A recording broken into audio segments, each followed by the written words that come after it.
की मेरे कत्ल के बाद उसने जफा से तोबा। हाय उस जूद पशेमा का पशेमा होना।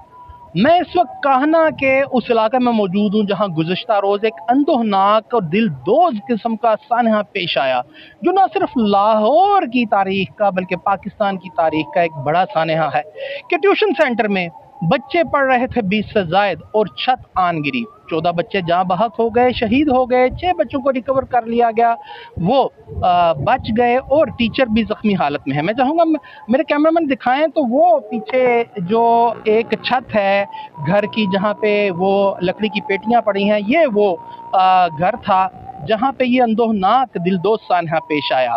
और कत्ल के बाद जफा से तौबा कर ली इंतजामिया ने। मैं आपको बताते चलूँ कि 2 हफ्ते कमोबेश कबल महकमा स्कूल एजुकेशन डिपार्टमेंट की जानिब से एक मरासला जारी किया गया कि जो सरकारी स्कूल हैं उनके बिल्डिंग फिटनेस सर्टिफिकेट दोबारा हासिल किए जाएं या उन्हें चेकआउट किया जाए।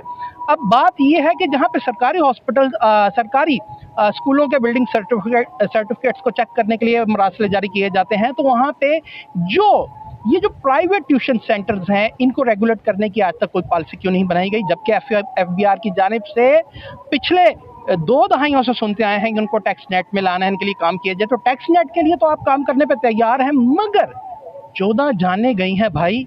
और जिन मुल्कों को हम फॉलो करते हैं, जिनका हम मॉडल फॉलो करते हैं यानी डेमोक्रेसी, वहाँ पे तो अगर 14 जानवर यूं जा बहक हो जाएं तो ज़मीन और आसमान एक मिला दिया जाता है, मगर यहाँ पे कुछ नहीं होता।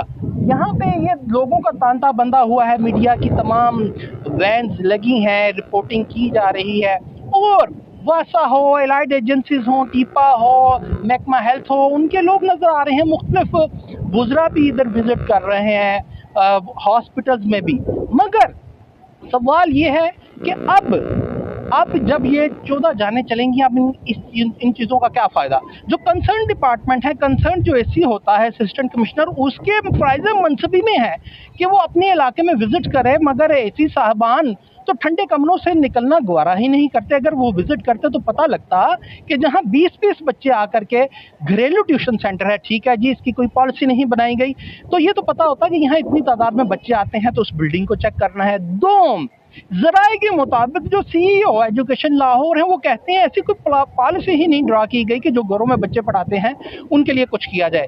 भाई कोई होश के नाखून लीजिए कि 75 बरस गुजर गए, आज तक ये पॉलिसी ड्रा नहीं की गई, और फिर ऐसे सानहात के बाद वुज़रा, मशीरान और ब्यूरोक्रेसी का क्या फ़ायदा है यहाँ आने का भाई। उनकी वजह से तो और यहाँ पे प्रोटोकॉल लग जाता है और वो बातें पीछे रह जाती हैं। वो एक स्कूल है जनाब, इन लोगों ने बताया, कुर्बान इंस्टीट्यूट ऑफ एजुकेशन, वो भी एक निजी स्कूल है, वो उसकी दीवार है। मैं चाहूँगा कैमरामैन क्लोज करके दिखाएं। यहाँ के अहले इलाका ने हमें बताया वो टेढ़ी हो गई है, वो भी गिरने के करीब है। भाईजान कौन देखेगा। ये जो प्राइवेट स्कूल्स हैं इनके तो रूल्स एंड रेगुलेशन है, इनका बिल्डिंग फिटनेस सर्टिफिकेट तो होना चाहिए, मगर कुछ भी नहीं। यहाँ के अहले इलाका हमें ये कह रहे हैं, और वज़ीर आला पंजाब ने नोटिस लेके कहा है कि जिम्मेदारान का तयन किया जाए। तो 10 बस्ता इल्तमास है, जिम्मेदारान तो कंसर्न्ड एसी हजरात हैं, कंसर्न्ड बिल्डिंग डिपार्टमेंट है, और वो लोग हैं जिन्होंने आज तक पॉलिसी ड्रा नहीं की।